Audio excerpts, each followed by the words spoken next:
মানুষের জীবন কিছুটা সমান হয়। মানুষ জন্মগ্রহণ করে, তারপর চলতে শেখে, জীবনে এগিয়ে চলে, বার্ধক্য লাভ করে, তারপর সমাপ্ত হয়ে যায়। কিন্তু সেই ব্যক্তিরা কারা যারা প্রকৃত অর্থে মনুষ্য জীবন যাপন করেন? এনারা হলেন সেই ব্যক্তি যারা পড়ে গেলেও আবার উঠে দাঁড়ানোর চেষ্টা করেন, নিজের ভেঙে পড়া অস্তিত্বকে আগলে নিয়ে আবার একটা আকার দেবার চেষ্টা করেন, ভগ্ন আশাকে আবার একটা নতুন দিশা দেন। অসফল হওয়ার পরেও থামেন না, আবার এগোতে থাকেন। অসফল হওয়ার পরে যদি আপনি থেমে যান তাহলে সাফল্য আপনার সামনে অপেক্ষা করে, কিন্তু আপনি তা দেখতে পান না। তাই জীবনের সংঘর্ষে অংশগ্রহণ করতে শিখুন, জীবনের সংঘর্ষ থেকে পালাবেন না। আসুন আমার সাথে ভালোবেসে বলুন, রাধা রাধা। একবার একটা শেয়াল বনে বিচরণ করছিল। ও একটা ছোট্ট শাবক দেখতে পেল। ও ভাবল, আজ একেই আমি খাবার হিসেবে গ্রহণ করব। আশেপাশে দেখলো কেউ দেখছে না, তো কেউ ছিল না, আর সেই শাবকের ওপর আক্রমণ করল, যা হলো একটা ঘোর অপরাধ। বনের নিয়ম অনুসারে আপনি কখনোই শাবকের ওপর আক্রমণ করতে পারেন না। তারপর এই খবরটা যখন রাজা সিংহ জানতে পারলেন, সভার আয়োজন করলেন। কিন্তু সেখানে শেয়াল বলল, আমি তো এরকম কিছু করিনি। কিন্তু যদি আপনি এরকম বলেন, কোনো প্রমাণ দিন, এর কোনো সাক্ষী আছে? তখন রাজা সিংহ পেঁচাকে ডেকে পাঠালেন, যে সেই মুহূর্তে বৃক্ষের শাখার ওপর বসেছিল, সে সব কিছু দেখেছিল। পেঁচা সব সত্যি কথা বলল, আর শেয়ালকে মৃত্যুদণ্ড দেয়া হলো। এবার এই কাহিনী আমি আপনাকে কেন শোনালাম? কারণ মানুষও কখনো কখনো এরকম কর্ম করেন যা শিয়াল করেছে। এটা ভাবেন কেউ দেখছে না, যখন আমি অনুচিত কর্ম করতেই পারি। কিন্তু না, আপনি যাই করুন না কেন, কেউ না কেউ অবশ্যই তা দেখছে। কোনো ব্যক্তি না হলেও কোনো প্রাণী, না হলে কোনো যক্ষ বা দেব বা প্রেত। যদি এনারা কেউ না দেখেন, তাহলে ধরিত্রী মাতা দেখেন, যেখানে দাঁড়িয়ে আপনি সেই কর্ম করছেন, তাই না? তাই একটা কথা সবসময় মনে রাখবেন, কে দেখছেন কে দেখছেন না সেই বিষয়ে ভাবা ছেড়ে দিন। এটা খুব সহজ কথা। আপনি যদি উচিত কর্ম করেন, উচিত ফল পাবেন। যদি অনুচিত কর্ম করেন, তাহলে আপনি অনুচিত ফল অবশ্যই পাবেন। সেই জন্য উচিত পথে চলতে থাকুন, উচিত কর্ম করতে থাকুন, আর আমার সাথে ভালোবেসে বলুন, রাধা রাধা। মানুষ জন্মগ্রহণ করে, তার সাথে ভয়েরও জন্ম হয়। ছোটবেলা থেকেই আমাদের মনে কোনো না কোনো প্রকারের ভয় থেকেই যায়। কেউ এই বিষয়ে ভয় পায় যে তার কোনো বস্তু তার থেকে দূরে চলে যাবে। কেউ এই বিষয়ে ভয় পায় যে আমি নিজেকে হারিয়ে ফেলব। কেউ এই ভেবে ভয় পায় যে আমার প্রিয়জনেরা তারা যেন আমার থেকে দূরে না চলে যায়।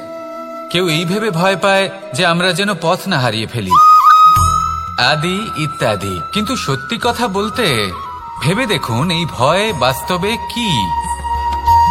শুধুই একটা মনস্থিতি, আর কিছুই নয়। যা কিছু আপনি জীবনে পেয়েছেন তা একদিন আপনাকে হারাতে হবে। এই জীবন হলো আপনারই, কিন্তু তাও একদিন সমাপ্ত হবে। তাই ভয় পেয়ে কি লাভ? এই ভয় শুধু আপনাকে জীবন যাপন করা থেকে বাধা দিচ্ছে, আর কিচ্ছু নয়।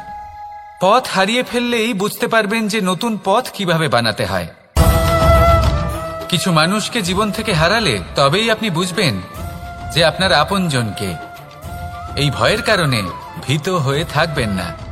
এই তারা নক্ষত্র অন্ধকারের অভাবে গুরুত্ব হারায়। শিবকেও মহাদেব হওয়ার জন্য বিষপান করতে হয়েছিল। প্রত্যেক পরিস্থিতি, প্রত্যেক সাফল্য আপনার পরীক্ষা নেবে। তাতে উত্তীর্ণ হওয়া হলো আপনার কর্ম। যখনই আপনি ভয় পাবেন বা সংকটের সম্মুখীন হবেন, তখন সাহসের সাথে তার সম্মুখীন হন। মনে রাখবেন, যে সম্মুখীন হতে জানে, সাফল্য তার সাথে সবসময় থাকে। আসুন আর আমার সাথে ভালোবেসে বলুন, রাধা রাধা। আমাদের হাতটা দেখুন। এই হাতে 5টা আঙুল আছে, যা ভিন্ন ভিন্ন ধরনের। একরকম কেন নয়? কারণ হলো প্রত্যেকের নিজের নিজের গুরুত্ব আছে, নিজের নিজের মাহাত্ম্য আছে। এরা ভিন্ন, তাই একত্রিত হয়ে মুষ্টিবদ্ধ করা সম্ভব, যার দ্বারা আমরা আত্মরক্ষাও করতে পারি, আবার আক্রমণও করতে পারি। যদি 5টি আঙুল সমান হতো, তাহলে মুষ্টিবদ্ধ হতে পারত না, নিজেদের মধ্যে বিভ্রান্তির সৃষ্টি করত। এবার এরকমই কিছু আমাদের সংসারেও হয়। আমাদের দেশ যেখানে একটি ভূমির ওপর ভিন্ন ভিন্ন ধর্মের মানুষ বাস করেন, ভিন্ন ভিন্ন জাতি, ভিন্ন ধর্ম, ভিন্ন ভাষা। কিন্তু যদি আমরা এটা ভাবি যে কিভাবে এই দেশকে কল্যাণের পথে নিয়ে যাওয়া যায়, কিভাবে এর বিকাশ করা সম্ভব, তাহলে আমাদের একত্রিত হওয়া শিখতে হবে।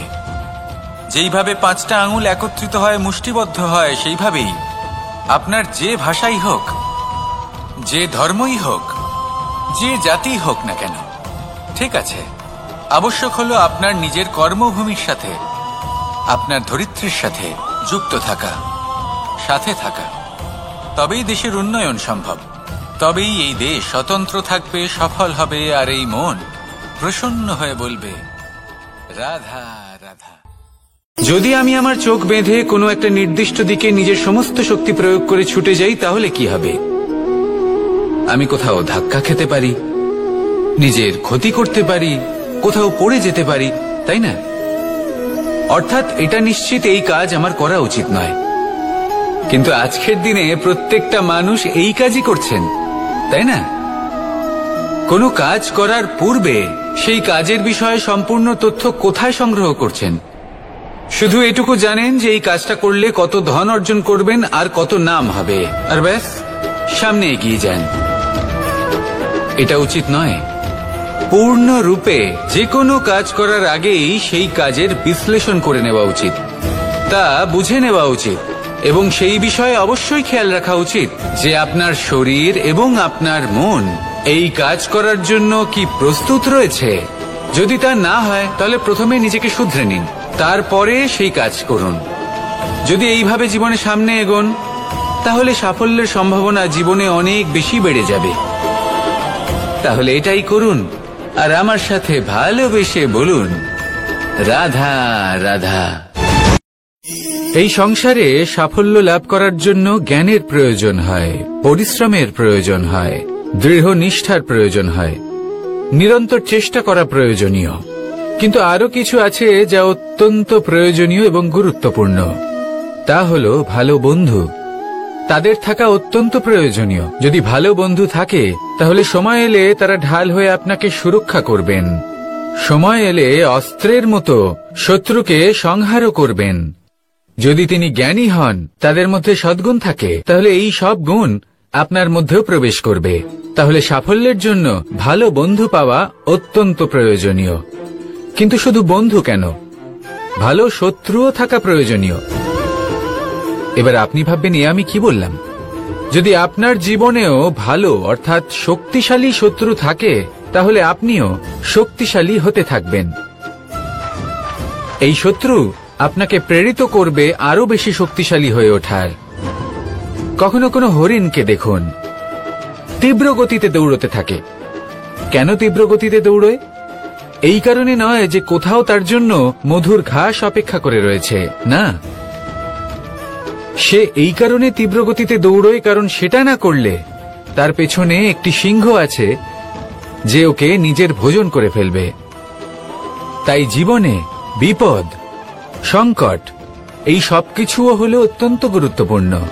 তার সম্মুখীন হতে শিখুন, আর আমার সাথে ভালোবেসে বলুন রাধা রাধা রাধা।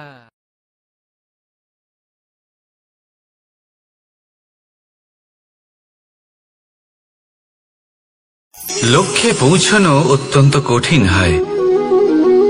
কেউ ভাবেন যে কেন এত কঠিন হয়, কেন এত কষ্ট করতে হয় লক্ষ্যে পৌঁছানোর জন্য। এই লক্ষ্য সরলভাবে কেন আমার কাছে চলে আসে না? চলুন আপনাকে একটা কথা বলি, যদি আপনার লক্ষ্য কঠিন না হয় তাহলে তাকে পাওয়া আপনার পক্ষে অসম্ভব হয়ে উঠবে। লক্ষ্যে পৌঁছানোর এই রাস্তায় আপনি যে কড়া রোদের সম্মুখীন হন, যার থেকে আপনি দূরে পালাতে চান, সেই রোদ আপনাকে প্রেরণা যোগায় যে আপনি এগোতে থাকুন। ভাবুন একজন যাত্রী যে কিনা নিজের লক্ষ্যের দিকে যাচ্ছেন, সেই পথে উনি যদি একটু ছায়া পেয়ে যান আর উনি ওখানে বিশ্রাম নেন, তাহলে তার সাথে তার ভাগ্য গভীর নিদ্রায় সেখানে বিলীন হয়ে যায়। তাই পরিশ্রমের কড়া রোদের থেকে কখনো দূরে পালাবেন না। জীবনে শুধু সামনে এগোতে থাকুন দৃঢ়তার সাথে। আর লক্ষ্য সরল হোক, কঠিন হোক বা অত্যাধিক কঠিন হোক, একটা কথা মনে রাখবেন, যে জীবনের লক্ষ্যে পৌঁছতে পেরেছে সে লক্ষ্য প্রাপ্তির জন্য আফসোস কখনোই করে না। রাধা রাধা। ধৈর্য, এই ধৈর্য কি? কোনো গুণ, কোনো অনুভূতি, কোনো দৃষ্টিভঙ্গি? আমার জন্য ধৈর্য এক বাহন। আপনি হয়তো ভাবছেন এই কেমন বাহন? বাহন তো ঘোড়া হতে পারে, হাতি হতে পারে, উটও হতে পারে, কিন্তু ধৈর্যকে বাহন বানানো মানে? চলুন আপনাকে একটা কথা বোঝাই। পৃথিবীতে এমন কোনো বাহন নেই যে তার আরোহীকে আছড়ে ফেলেনি। সেটা উট হোক বা হাতি হোক বা ঘোড়া হোক, চলতে চলতে কখনো নড়বড় করেই বসে। তারপর সেই আরোহী পড়ে কারোর পায়, তারপর পড়ে তার নিজের নজরে। কিন্তু ধৈর্যরূপী বাহন কখনো কাউকে ফেলে না, কখনো না। না সেই আরোহী কারোর পায়ে পড়ে, আর না তো নিজের নজরে। কারণ ধৈর্য আপনাকে বিবেক প্রদান করে, বিবেক আপনাকে পরিকল্পনায় সাহায্য করে, আর পরিকল্পনা প্রদান করে আপনাকে শক্তি, আপনার লক্ষ্যের দিকে অগ্রসর হওয়া। বুঝলেন? ধৈর্যকে সঙ্গে রাখুন, নিজেকে আরো ধৈর্যশীল করে তুলুন। এই ধৈর্যের সাহায্যে আরোহণ করে দেখুন কিভাবে এই বাহন আপনাকে আপনার গন্তব্যে পৌঁছে দেবে। রাধা রাধা। সংসারে এমন একটা ভ্রান্ত ধারণা রয়েছে যে সবকিছু ভাগ্যের দ্বারা পাওয়া যায়, কিন্তু ভাগ্য, প্রারব্ধ এ তো সকলের জন্যই সমান হয়। এটা তো ব্যক্তির উপরে নির্ভরশীল হয়, তার আকাঙ্ক্ষার উপরে নির্ভরশীল হয়, বাসনার উপরে নির্ভরশীল হয়, স্বভাবের উপরে নির্ভরশীল হয় যে উনি সেটা নিয়ে কি করেন। দেখুন, এই প্রসাদ কিন্তু সকলকেই দেওয়া হয়, কিন্তু তা গ্রহণ করবেন কিভাবে সেটা ব্যক্তির উপরে নির্ভর করে। আপনাকে এক উদাহরণ দিই। যেমন ধরুন, দুজন মানুষকে আমি একটা করে মাটির ডেলা দিলাম, সেটা নিয়ে তারা কি করবেন? একজন মানুষ তার ছোট ছোট ডেলা বানাবেন আর পথযাত্রীদের ওপরে ছুঁড়ে মারবেন, হাসি ঠাট্টা করবেন, তাদের বস্ত্র নোংরা করে দেবেন, সেটাতেই উনি আনন্দ পাবেন। অন্যদিকে দ্বিতীয় ব্যক্তি সেই মাটির ডেলা দিয়েই নিজের জন্য একটা কুঁড়ে ঘর বানাবেন। সেই কুঁড়ে ঘর যা রোদেতে, বৃষ্টিতে, ঝড়ে তাকে সুরক্ষিত রাখবে। অনুভূতি, এই অনুভূতি বদলাতে শিখুন। এই অনুভূতি অত্যন্ত গুরুত্বপূর্ণ। ভালোবাসাতেও এই অনুভূতি হলো অত্যন্ত গুরুত্বপূর্ণ। ভালোবাসা সে বন্ধুর সাথে হোক, মা বাবার সাথে হোক, ভাই বোনের সাথে হোক, স্ত্রীর সাথে হোক, যে কারোর সাথে হোক। মনে রাখবেন, এই হলো সেই অনুভূতি যা আপনার ভাগ্য নির্ধারণ করে থাকে। তাহলে আসুন আমার সাথে প্রেমের অনুভূতি নিয়ে বলুন, রাধা রাধা। লক্ষ্য, পথ আর সাফল্য, এই তিনটেই একে অপরের সাথে জড়িত, কিন্তু অনেকবার মানুষ এদের ঠিকভাবে বুঝতে পারেন না। তারা ভাবেন যে যেরকম লক্ষ্য হবে সেরকমই পথ হবে, সেই মতোই লক্ষ্য কঠিন হলে পথ কঠিন হবে, লক্ষ্য সরল হলে পথও সরল হবে। যদি আপনাকে আসল সত্যের সাথে অবগত করাই, তাহলে দেখবেন সবকিছুই এর উল্টো। লক্ষ্য নিজের পথ বানায় না, পথ সেটাই যেটা আপনি স্বয়ং নির্বাচন করে আপনি নিজে বানান। সেই অনুসারেই আপনি আপনার লক্ষ্যে পৌঁছতে পারবেন। সেই জন্য জীবনে যখনই লক্ষ্যে পৌঁছানোর পথের বিষয়ে আপনি কোনো সিদ্ধান্ত নেবেন, তাহলে তা ভেবে চিন্তে নেবেন, কারণ এই পথ অত্যন্ত গুরুত্বপূর্ণ। পথ যদি শুভ হয়, তাহলে লক্ষ্য আপনা থেকেই শুভ হয়ে যায়। তাহলে আসুন আমার সাথে ভালোবেসে বলুন, রাধা রাধা। ভাগ্য আর কর্ম, এই দুই এমন শব্দ যাকে ঘিরে সমগ্র সংসার। কেউ বলে আমার ভাগ্যে এটা ছিল না, যা পেলে আমার জীবন অন্যরকম হতো। কেউ বলে আমার গত জন্মের কর্ম নিশ্চয়ই এমন ছিল, যে কারণে এই জন্মে এরকম ভাগ্য পেয়েছি আমি। এসব বাদ দিন আর একবার শান্ত চিত্তে ভাবুন, আপনি বুঝতে পারবেন যে ভাগ্য আর কর্ম এই দুই এই জন্মের। তফাৎ শুধুমাত্র এটাই যে যদি ভাগ্যের কথা বলা হয় তাহলে আপনি এই ভাগ্যের থেকে যত বেশি আশা করবেন তত বেশি নিরাশ হবেন আপনি, কারণ এই আশা আপনাকে কর্ম করা থেকে আটকায়। যদি কথা বলা হয় কর্মের, তাহলে নিজের কর্মের প্রতি যত বিশ্বাস রাখবেন তত বেশি সফলতা আপনার কাছে আসবে। তাই একটা কথা মনে রাখবেন, ভাগ্য আপনার কর্ম নির্ধারণ করে না, কিন্তু আপনার কর্ম আপনার ভাগ্যকে অবশ্যই নির্ধারণ করে। রাধা রাধা নাম কত সাধারণ একটা বিষয়। প্রত্যেক মানুষ যে জন্ম নেয় তাকে একটা নাম দেওয়া হয়, যা সে পেয়ে থাকে তার মাতা পিতার দ্বারা, না হলে তার গুরুর দ্বারা, বা কোনো আত্মীয়ের দ্বারা, বা কোনো কাছের মানুষের দ্বারা। এই নামের সাথেই সে আস্তে আস্তে বেড়ে ওঠে। কিন্তু এটাই কি সেই নাম? এই নামই কি সবকিছু? কখনোই নয়। একটা নাম সেটা যা আপনি জন্মের সময় লাভ করেন, যে নামে আপনি কর্মের পথে অগ্রসর হন। আরও একটা নাম সেটা যা আপনি আপনার কর্মের দ্বারা অর্জন করেন, আর এই নামেই আপনাকে সবাই যুগ যুগ ধরে মনে রাখে। আপনার আসল নাম সেটা নয় যা আপনাকে জন্মের সময় দেওয়া হয়েছিল। আপনার আসল নাম সেটা যেটা আপনি আপনার কর্ম দ্বারা লাভ করেছেন, কারণ সেই লাভের পেছনে প্রচুর প্রয়াস লুকিয়ে থাকে, অনেক পরিশ্রম লুকিয়ে থাকে।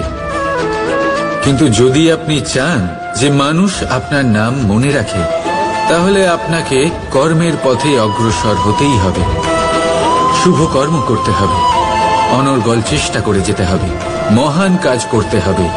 আর বিশ্বাস করুন, আপনি একটা মহান নামের ফল অবশ্যই লাভ করবেন। রাধা রাধা।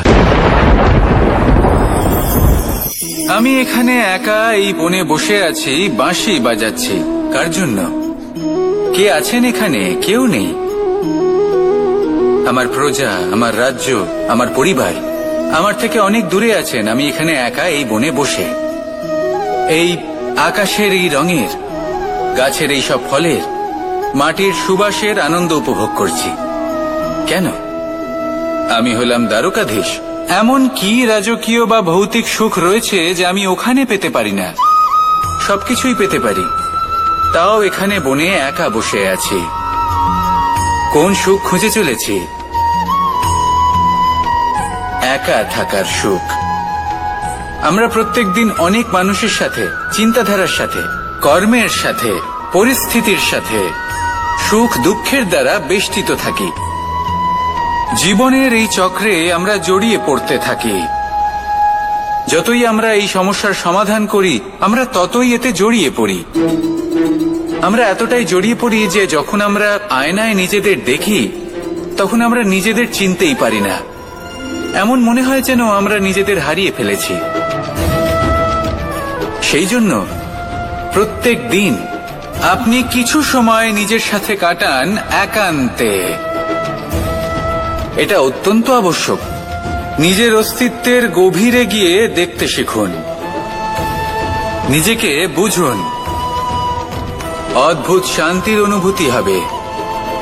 যেমন এই বায়ু, এই বৃক্ষ, এই পুষ্প, এই নিসর্গ, এদের মতো আপনিও কখনো একলা হতে শিখুন। কখনো নিসর্গের একটা অংশ হয়ে দেখুন। এই মন প্রসন্ন হয়ে বলবে, রাধা। একবার একটা শেয়াল বনে বিচরণ করছিল। ও একটা ছোট্ট শাবক দেখতে পেল। ও ভাবলো, আজ একেই আমি খাবার হিসেবে গ্রহণ করব। আশেপাশে দেখলো কেউ দেখছে না তো, কেউ ছিল না। আর সেই শাবকের ওপর আক্রমণ করল, যা হলো একটা ঘোর অপরাধ। বনের নিয়ম অনুসারে আপনি কখনোই শাবকের ওপর আক্রমণ করতে পারেন না।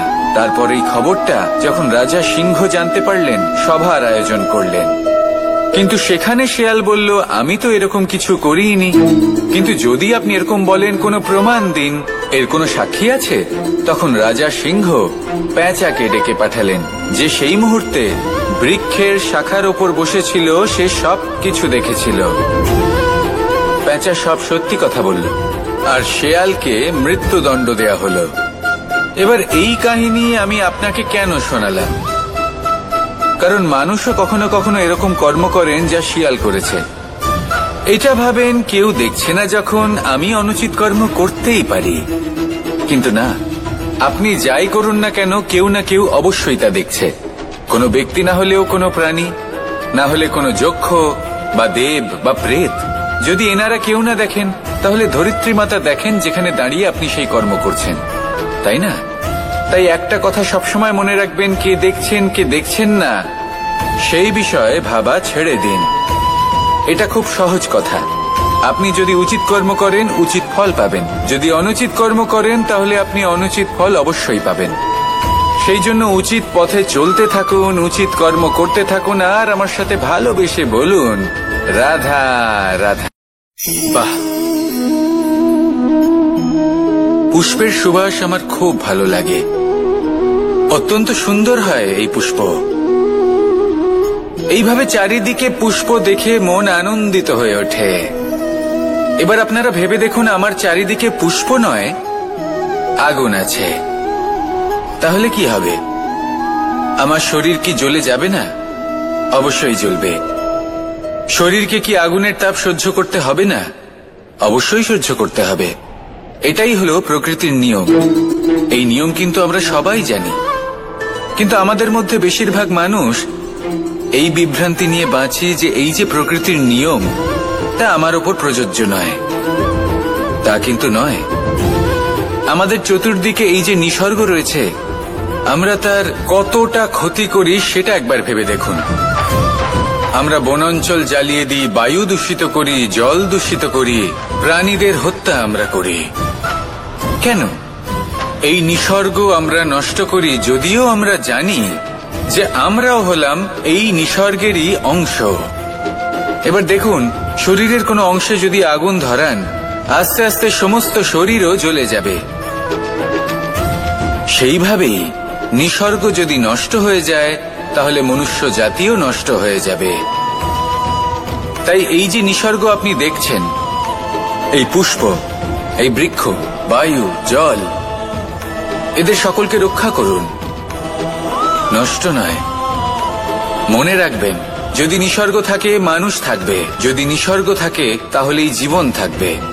আসুন আমার সাথে ভালোবেসে বলুন, রাধা রাধা। কারই না পছন্দ বলুন তো?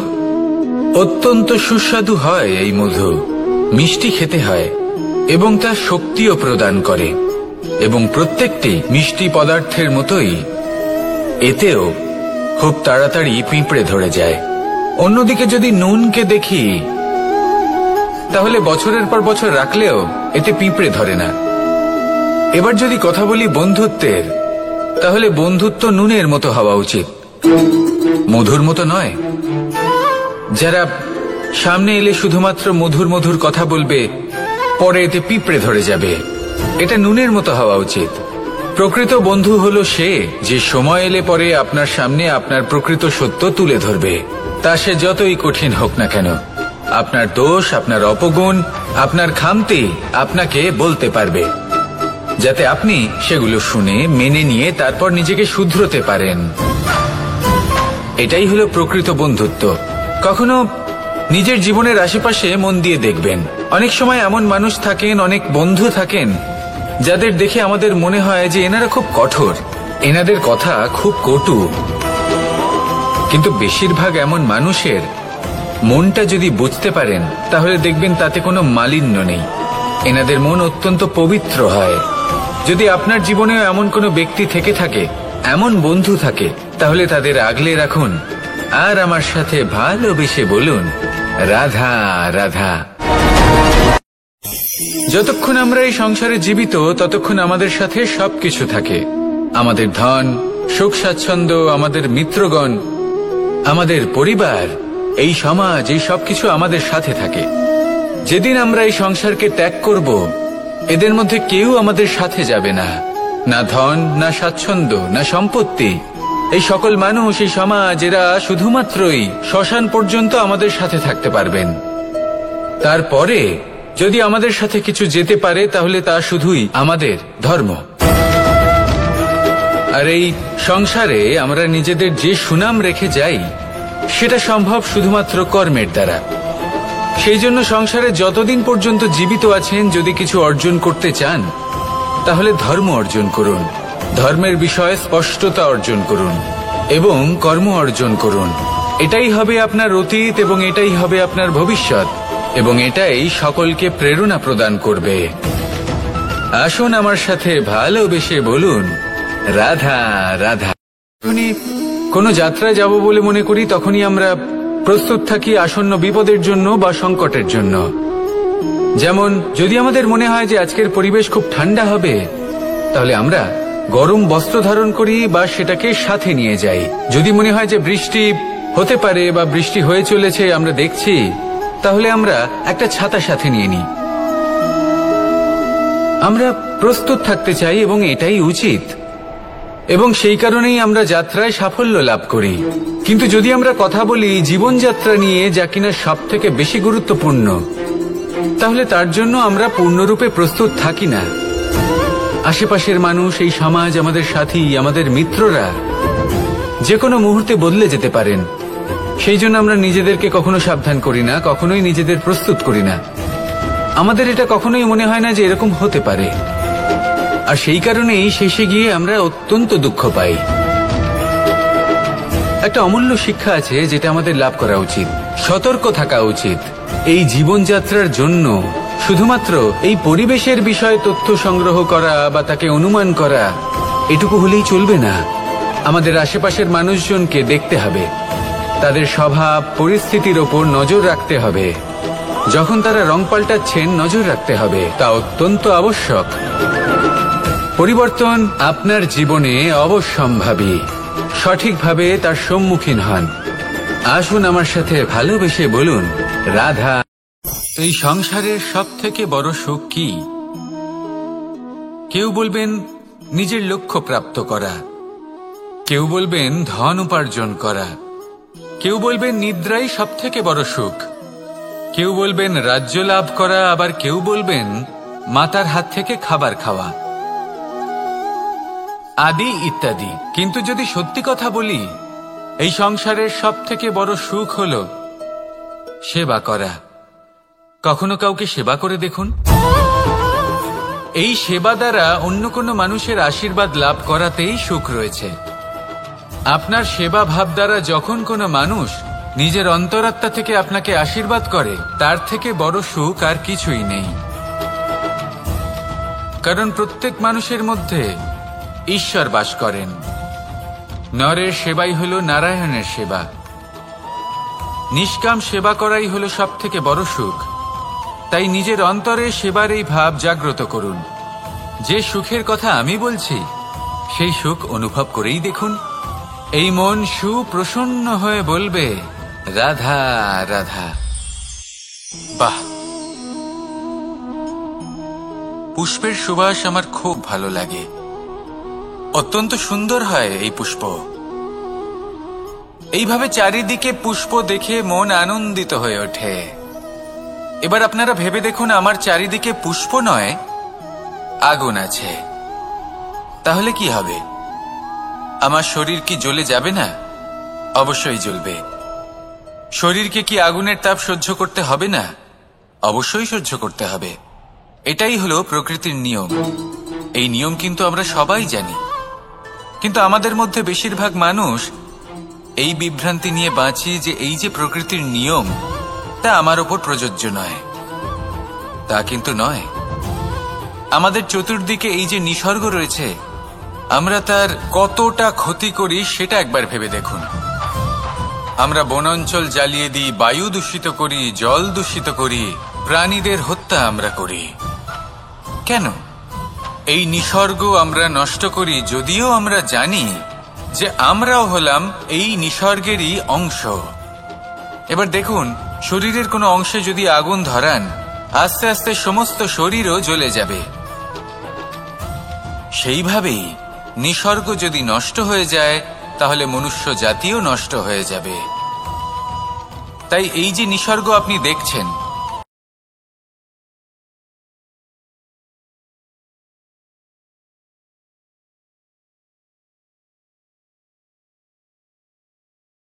নিসর্গ থাকে মানুষ থাকবে, যদি নিসর্গ থাকে তাহলেই জীবন থাকবে।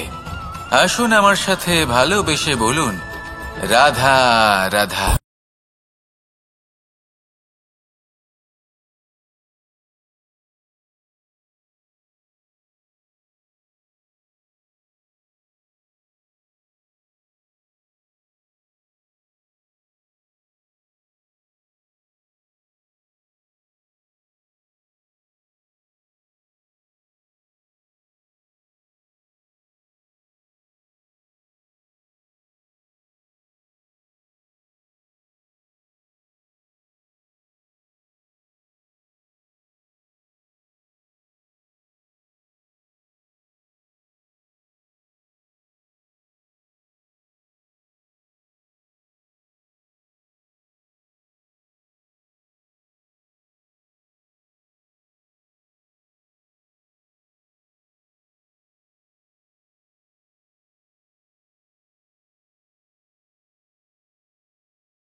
এই সংসারে সবাই বলেন আমি অর্জুনের মতো হয়ে উঠতে চাই।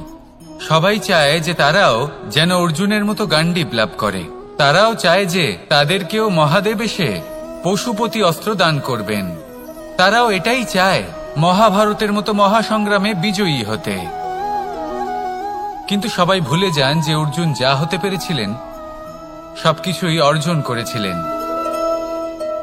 যদি আপনিও অর্জুনের মতো গান্ডীব লাভ করতে চান তবে আপনাকেও তার মতোই শ্রেষ্ঠ কাঠ নির্বাচন করতে হবে। সেই কর্ম আপনাকেই করতে হবে। তার প্রত্যঞ্চা যাতে তীব্র হয় তার জন্য আপনাকে সর্বশ্রেষ্ঠ দড়ি খুঁজে বের করতে হবে। আপনার বাণ যাতে ঘাতক হয় সেই জন্য আপনাকে নতুন নতুন ধাতু খুঁজে বের করতে হবে। সেই শিক্ষা আপনাকে লাভ করতে হবে, তবেই আপনার ইচ্ছে পূর্ণ হবে।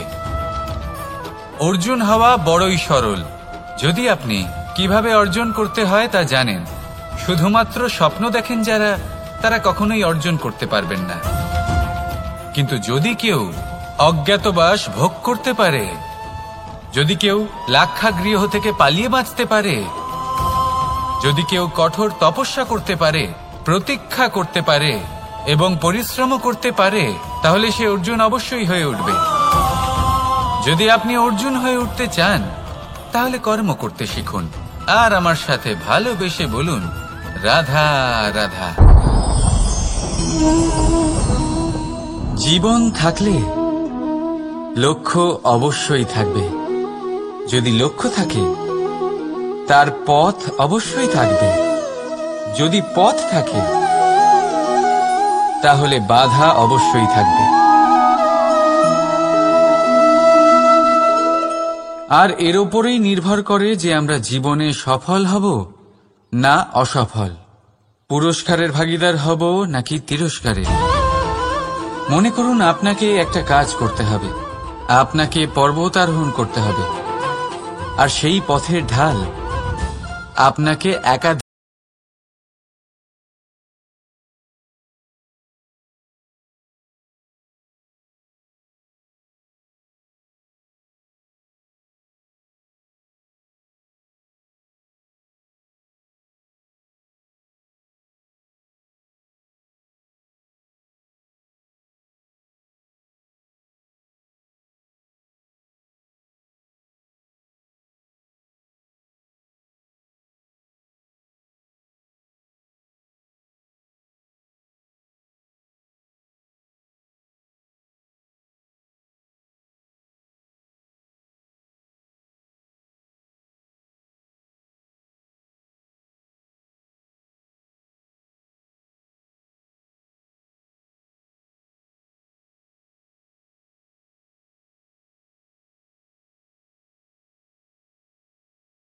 তাই জীবনে প্রতিশোধ নয়, পরিবর্তন বাছুন।